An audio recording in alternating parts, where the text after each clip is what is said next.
Hello friends, ಇವತ್ತು ನಮ್ಮ kitchen ಚಾನಲಲ್ಲಿ ನಾವು ಮಂಗಳೂರು ಕಡೆ ಮಾಡುವಂತಹ ಹೋಳಿಗೆಯನ್ನು ಯಾವ ರೀತಿ ಮಾಡ್ಬೋದು ಅಂತ ನೋಡೋಣ ಫ್ರೆಂಡ್ಸ್.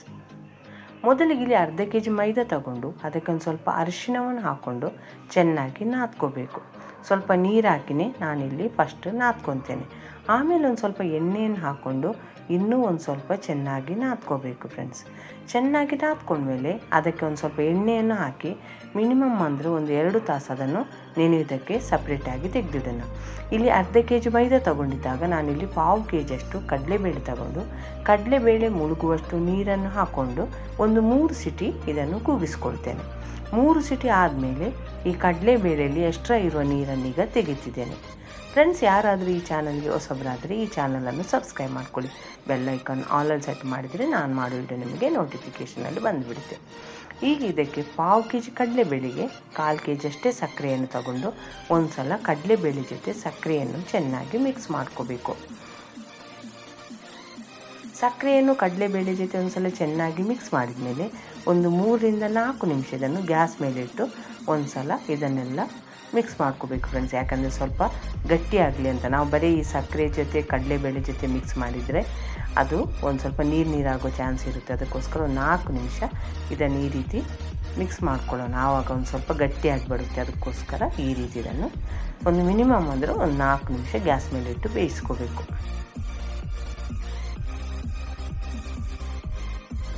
ಬೇರೆ ಕಡೆ ಎಲ್ಲ ಈ ಕಡಲೆಬೇಳೆಗೆ ಬೆಲ್ಲವನ್ನು ಸೇರಿಸ್ತಾರೆ. ಅದು ಮಂಗಳೂರು ಕಡೆ ಮಾತ್ರ ಕಡಲೆಬೇಳೆ ಜೊತೆ ಸಕ್ಕರೆಯನ್ನು ಸೇರಿಸಿ ಹೋಳಿಗೆಯನ್ನು ಮಾಡ್ತಾರೆ ಫ್ರೆಂಡ್ಸ್. ಇದು ಬಿಸಿ ಇರುವಾಗಲೇ ಈ ಸ್ವಲ್ಪ ಕಡಲೆಬೇಳೆಯನ್ನು ಹಾಕ್ಕೊಂಡು ಮಿಕ್ಸಿ ಜಾರಲ್ಲಿ ರುಬ್ಕೋಬೇಕು. ಇದೇನು ರುಬ್ಬೋ ಕಲ್ಲಲ್ಲಿ ರುಬ್ಬೋದಿದ್ರೆ ಎಲ್ಲವನ್ನು ಹಾಕೋಬೋದು. ಆದರೆ ಮಿಕ್ಸಿ ಜಾರಲ್ಲಿ ಒಂದು ಸ್ವಲ್ಪನೇ ಹಾಕ್ಕೊಂಡು ಈ ರೀತಿ ಪುಡಿಯಾಗಿ ರುಬ್ಕೋಬೇಕು. ಈ ರೀತಿ ಎಲ್ಲವನ್ನು ನಾನು ರುಬ್ಕೊಂಡಿದ್ದೇನೆ. ಈಗ ಇಲ್ಲಿ ನೆನೆಸಿರುವಂತಹ ಒಂದು ಕನಕವನ್ನು ನೋಡೋಣ. ಇಲ್ಲಿ ಸಾಫ್ಟಾಗಿ ಬೆಣ್ಣೆ ರೀತಿ ಕನಕ ರೆಡಿಯಾಗಿದೆ. ಈಗಿದನ್ನು ಸಣ್ಣ ಉಂಡೆಗಳನ್ನಾಗಿ ಮಾಡ್ಕೋಬೇಕು.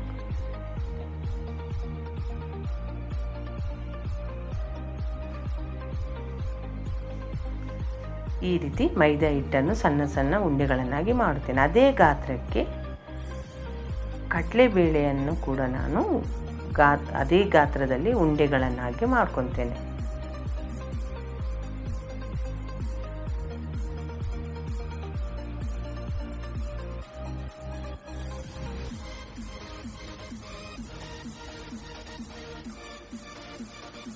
ಇದೆಷ್ಟು ಕಡಲೆಬೇಳೆ ಉಂಡೆ ಆಗಿದೆಯೋ ಅಷ್ಟೇ ಮೈದಾ ಹಿಟ್ಟಿನ ಉಂಡೆನೂ ರೆಡಿಯಾಗಿದೆ. ಈಗ ಇದು ಕನಕಕ್ಕೆ ಹೂರ್ಣವನ್ನು ಯಾವ ರೀತಿ ತುಂಬುವುದಂತ ನಾನು ನಿಮಗೆ ವಿಡಿಯೋದಲ್ಲಿ ನೀಟಾಗಿ ತೋರಿಸಿದ್ದೇನೆ ಫ್ರೆಂಡ್ಸ್. ಈ ರೀತಿ ಇದನ್ನು ನೀಟಾಗಿ ರುಬ್ಕೋಬೇಕು. ಇಲ್ಲಿ ನಾನಿಲ್ಲಿ ಒಂದು ಸ್ವಲ್ಪ ಹಿಟ್ಟನ್ನು ಹಾಕ್ಕೊಂಡು ಈಗ ಇದನ್ನು ನಾದ್ಕೊತಿದ್ದೇನೆ.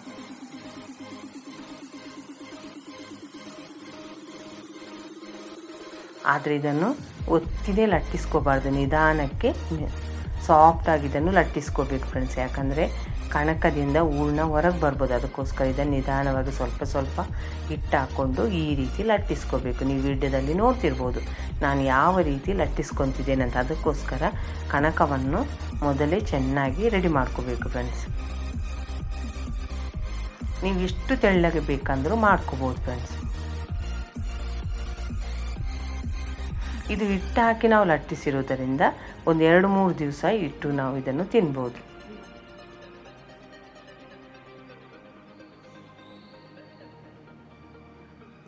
ಈಗ ಇದನ್ನು ಒಂದು ಲಟ್ಟಣಿಗೆಯ ಸಹಾಯದಿಂದಲೇ ನಾನು ಕಾದಿರುವಂಥ ಕಬ್ಬಿಣದ ಕಾವಲಿಗೆ ನಿಧಾನಕ್ಕೆ ತೆಗೆದು ಹಾಕ್ಕೋಬೇಕು ಫ್ರೆಂಡ್ಸ್. ಈ ರೀತಿ ಗಡಿಬಿಡಿ ಮಾಡ್ಕೊಂಡು ಹಾಕ್ಕೋಬೇಡಿ, ನಿಧಾನಕ್ಕೆ ತೆಗೆದು ಹಾಕೋರಿ. ನಾನು ಮತ್ತೊಂದು ಸಲ ತೋರಿಸಿದ್ದೇನೆ ನಿಮಗೆ.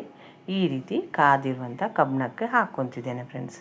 ನನ್ನ ಕಾವಲಿನೂ ಸ್ವಲ್ಪ ಸಣ್ಣದಾಗಿದೆ, ಆದ್ದರಿಂದ ಈ ರೀತಿ ಹಾಕ್ಕೊಂಡಿದ್ದೆ. ಈಗ ಇದಕ್ಕೆಲ್ಲೂ ನಾನು ಎಣ್ಣೆಯನ್ನು ಹಚ್ಕೊಂಡಿಲ್ಲ, ಡ್ರೈ ಆಗಿ ಅದನ್ನು ಕಾವಲಿಯಲ್ಲಿ ಫ್ರೈ ಮಾಡ್ಕೊತಿದ್ದೇನೆ.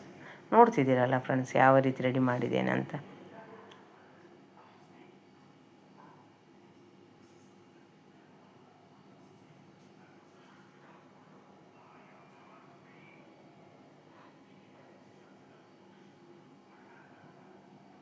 ಈಗ ನಮಗೆ ಬೇಕಾದಂಥ ಹೋಳಿಗೆ ರೆಡಿಯಾಗಿದೆ. ಈಗ ಮತ್ತೊಂದು ಸಲ ಲಟ್ಟಿಸಿರುವ ಹೋಳಿಗೆಯನ್ನು ಯಾವ ರೀತಿ ಕಾವಲಿ ಮೇಲೆ ಹಾಕ್ಕೊತಿದ್ದೇನೆ ಅಂತ ನಿಮಗೆ ತೋರಿಸಿದ್ದೇನೆ ಫ್ರೆಂಡ್ಸ್. ಇದಂತೂ ತುಪ್ಪದ ಜೊತೆ ತುಂಬ ರುಚಿಯಾಗಿರುತ್ತೆ ಫ್ರೆಂಡ್ಸ್. ನೀವು ಟ್ರೈ ಮಾಡಿ ಯಾವ ರೀತಿ ಬಂತು ಅಂತ ಕಾಮೆಂಟ್ ಸೆಕ್ಷನಲ್ಲಿ ತಿಳಿಸಿ ಫ್ರೆಂಡ್ಸ್. ಇದರ ಮೆಜರ್ಮೆಂಟ್ ಅರ್ಧ kg ಮೈದಕ್ಕೆ 1/4 kg ಕಡಲೆಬೇಳೆ, 1/4 kg ಸಕ್ಕರೆ. ಇದು ಕರೆಕ್ಟಾದ ಮೆಜರ್ಮೆಂಟ್ ಫ್ರೆಂಡ್ಸ್.